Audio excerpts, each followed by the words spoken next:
ਖਾਲਸਾ ਵਾਹਿਗੁਰੂ ਜੀ ਕੀ ਫਤਿਹ।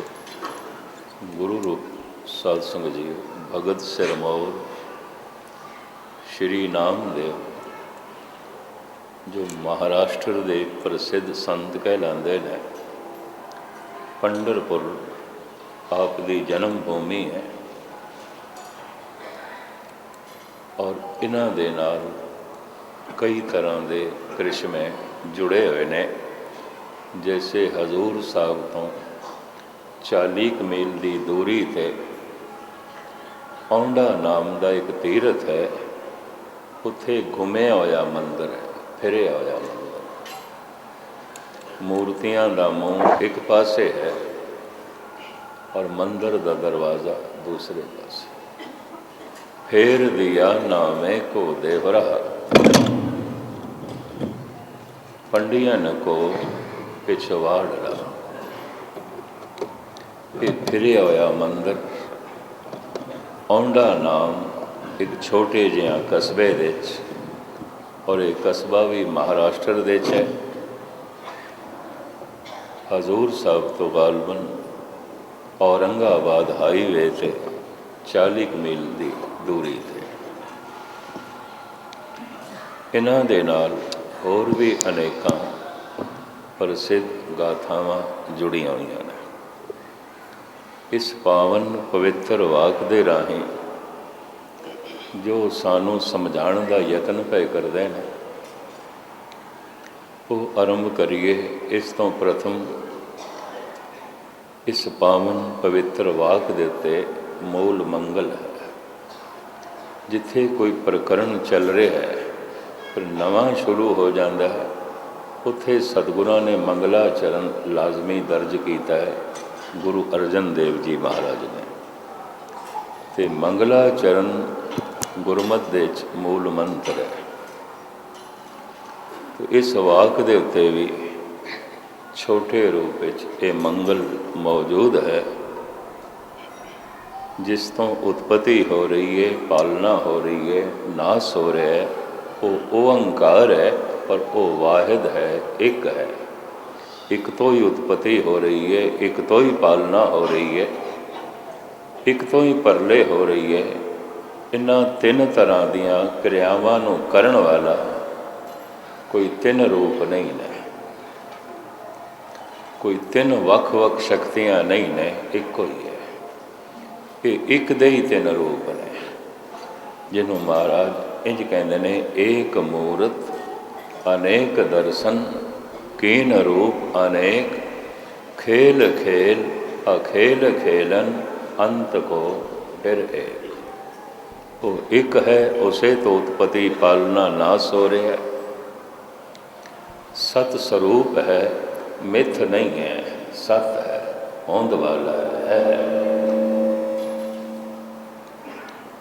फिर सारे दा सारा ज्ञान, चाहे वह कला का ज्ञान है, चाहे वह पदार्थ का ज्ञान है, तो चाहे स्वयं परमात्मा का ज्ञान है, ये सारे का सारा ज्ञान परमात्मा तो आउंदा है। इस वास्ते वो गुरु है, आदि गुरु वो एक परमात्मा।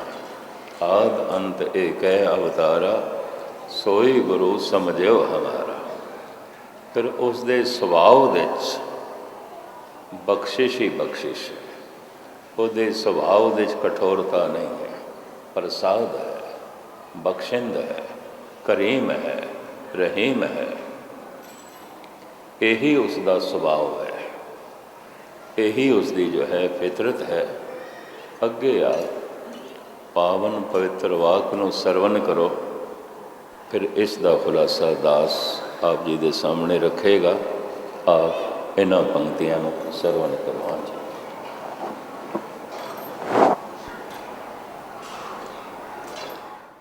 सतनाम वाहिगुरु साहिब जी।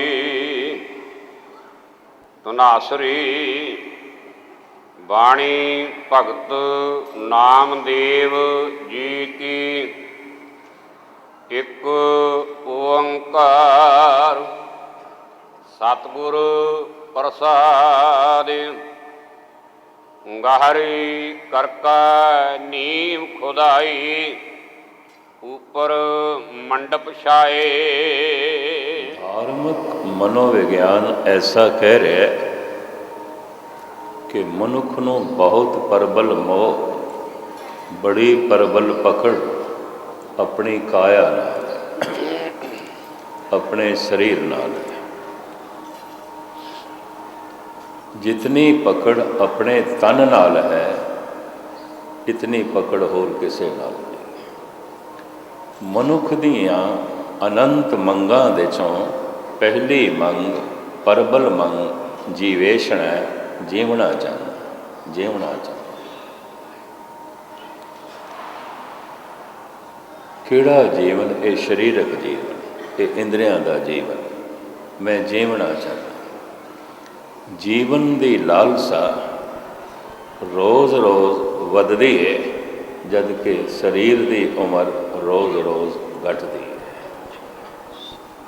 ऐसा नहीं कि शरीर की उम्र घट रही है तो जीवेशना घट रही होवे, नहीं। शरीर घटता जा रहा है, उम्र घटती जा रही है, जीवेशना वधदी जा रही है। जीवन की लालसा वधदी है, इत्थों ही बैलेंस बिगड़ता है। दूसरा, जब इस शरीर का जीवन चाहिए और यही लालसा है, यही जीवन का लक्ष्य है, यही जीवन का सिद्धांत इसने रख लिया, भावें सिद्धांत नहीं है। सिद्धांत के आखिरी अर्थ ने सिद्ध अंत, सिद्धि का अंत हो गया, इस तो अगे कोई सिद्धि नहीं। सिद्धांत, ये सिद्धांत तो नहीं है कि इस तो अगे कोई जीवन ही नहीं, पर मनुख इसनों सिद्धांत मन लेंदा है। मैं फिर अर्ज करा, सिद्धांत, सिद्धि का अंत। कोई डॉक्टर चाहे वो किसी भी अंग का विशेषिक होवे, भावें आई स्पेशलिस्ट है, भावें ब्रेन स्पेशलिस्ट है, तो भावें हार्ट स्पेशलिस्ट है, भावें डेंटिस्ट है, वो नहीं कह सकता मैं जो प्राप्त किया है सिद्धांत है। सिद्धि का अंत नहीं, उस तो अगे भी खोज हो सकती है, उस तो अगे भी हो सकती है, उस तो अगे भी जा सकता है। इस वास्ते साइंस कभी इस तरह का दावा नहीं करती कि सिद्धांत है, इस तो अगे कुछ है ही नहीं, ऐसा वो नहीं कहते। मनुख आम साधारण ये भुल कर लेंदे ने, ये साडा सिद्धांत है, सिद्धि का अंत है।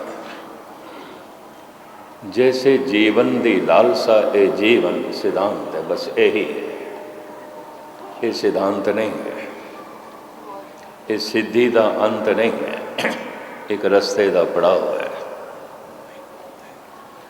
बड़ी प्रबल है जीवन की लालसा, पर हुण जीवन तां होवे कि शरीरक जीवन तां रह सकता है जे रिजक होवे, ते रिजक तां हो सकता है रोज़ी होवे। रिजक ते रोज़ी का कट्ठा संबंध है। रोज़ी है ते रिजक है, रिजक है ते तन है, ये तिन्ने कट्ठे जुड़े हुए ने। रोज़ी, रिजक ते ये जीवन, शरीरक जीवन, इन्हां दे चों एक भी ना होवे, रोज़ी नहीं है तो फिर रिजक नहीं है, रिजक नहीं है तो फिर ये जीवन भी नहीं है, ये शरीरक जीवन भी नहीं है। इस वास्ते आम मनुख दे अंदर जिहड़ी सारी शक्ति खर्च हो जाती है, वो रोज़ी की तलाश, रोज़ी की तलाश, रिजक की तलाश है, रिजक की तलाश इस शरीरक जीवन की तलाश, और कुछ भी नहीं। जिंदगी सारी रिजक की तलाश च लंघदी है। एक आम सरकारी मुलाजम 8-10 घंटे ऑफिस दे बैठता ही है, घंटा उन्होंने जाने च लगता होगा, घंटा आने दे 8 घंटे की ड्यूटी तो है, दुकानदार तो कई दफ़ा 12-12 घंटे बैठते हैं, फिर सिर घर दे भी आके सिर खपाई कर देना। ये सारी मेहनत रोज़ी कहलाती है।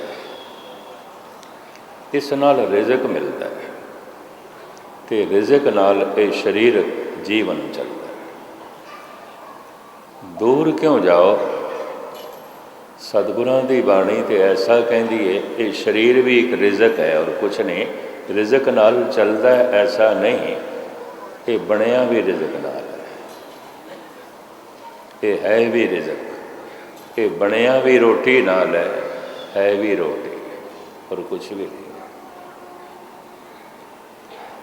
तुसी आखोगे रोटी नाल बने, रिज़क नाल बने, बस एको नुकता बयान करके अगे चला। रकत बिंद कर निमया, अगन उदर मजार। ये तन बनता है रकत तो, लहू तो ते बिंद तो। फिर गुरबाणी खोलती है, माँ की रकत पिता बिंधारा। माँ का लहू है, पिता का बिंद है।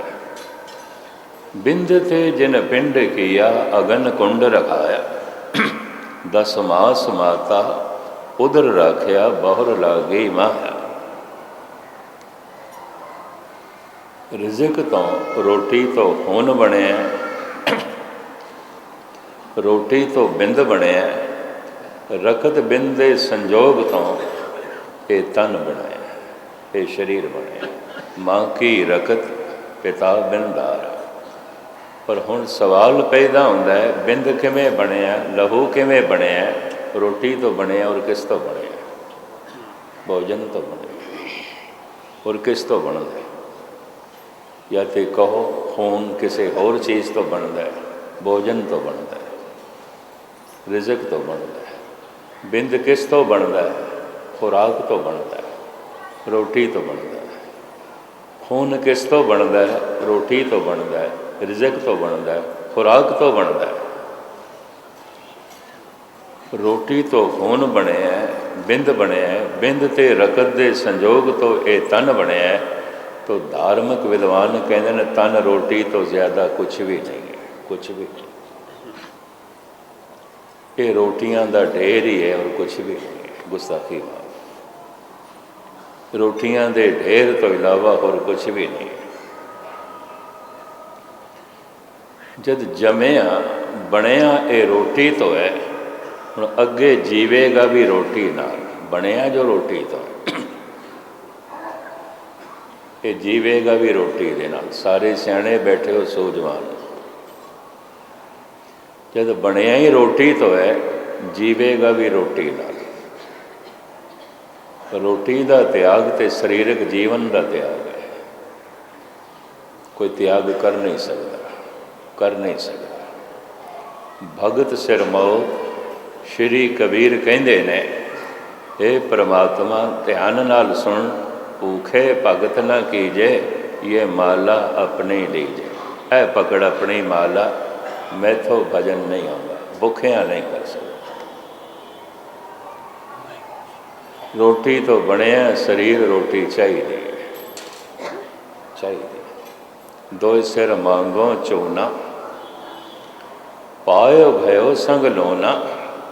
अध सिर मांगो दाले, मुखो दोनों वक्त जिवाले। खाट मांगो चौपाई, सिरहाना और तुलाई। तो क्या जीवन का लक्ष्य यही है? 2 सिर आटा, अध सिर दाल, 1 पाइया घ्यो। कबीर ने लंबी चौड़ी लिस्ट रखी है रब दे अगों, ऐ मैनू चाहिए, ऐ मैनू चाहिए। मेरे घर का खर्चा आटे का 2 सेर का है, तो 2 सेर आटा मैनू चाहिए। फिर अध सिर मैनू दाल भी चाहिए, 1 पाइया घ्यो भी चाहिए। पर हे प्रभु, और भी सुन ले, मैं थले नहीं सोना, मैनू 4 पाई भी चाहिए। पर नंगी 4 पाई भी नहीं चाहिए, बिस्तरा भी चाहिए, विछाण वास्ते भी चाहिए, ਉੱਪਰ ਲੈਣ ਵਾਸਤੇ ਵੀ ਚਾਹੀਦਾ। तो क्या ये जीवन का यही लक्ष्य है? कहता नहीं, ये मेरे जीवन का लक्ष्य नहीं है। मैं जीवना चाहना इस वास्ते कि परम जीवन प्राप्त कर सकां, तैनू प्राप्त कर सकां। मैं ना ही कीता लभो, एक नाम तेरा मैं पब्बो। संसारी किसनों कहने हैं? जीवन वास्ते खांदा है, फिर जीवन बतीत करता है खाण वास्ते, और कुछ कोई भी खुशी का समागम है तो उस खुशी का प्रगटावा भोजन तो होगा। किन्ने प्रकार का भोजन बने।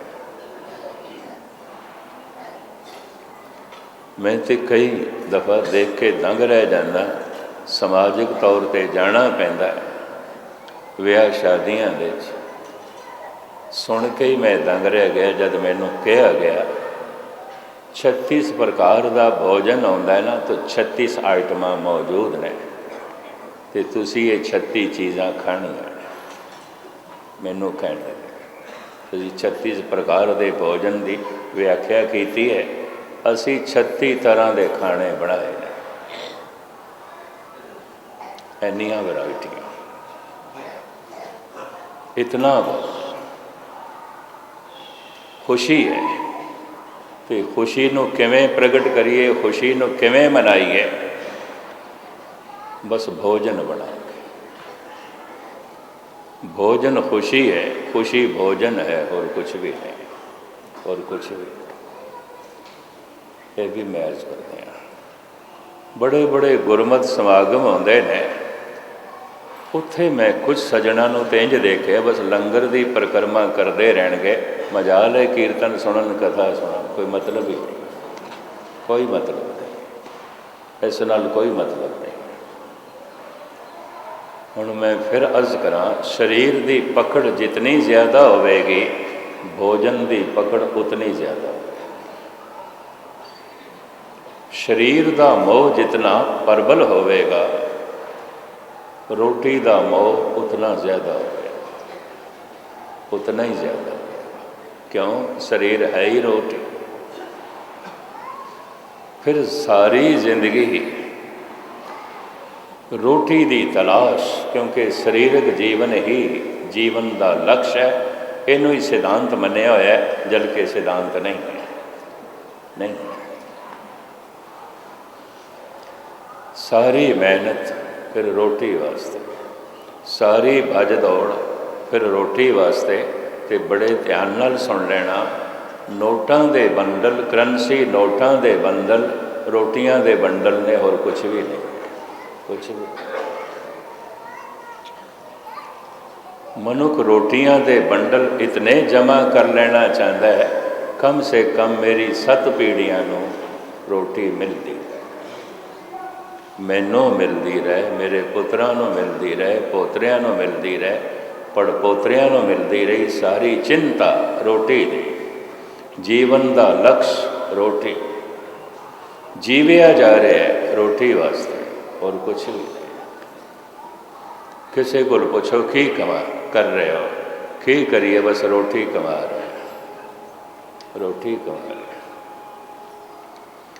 हर एक दे जीवन का लक्ष्य रोटी है, हर एक दे जीवन का लक्ष्य ये शरीरक जीवन है। तो हर एक दे अंदर बड़ा प्रबल मोह है इस जीवन का, इस शरीर का, इस काया।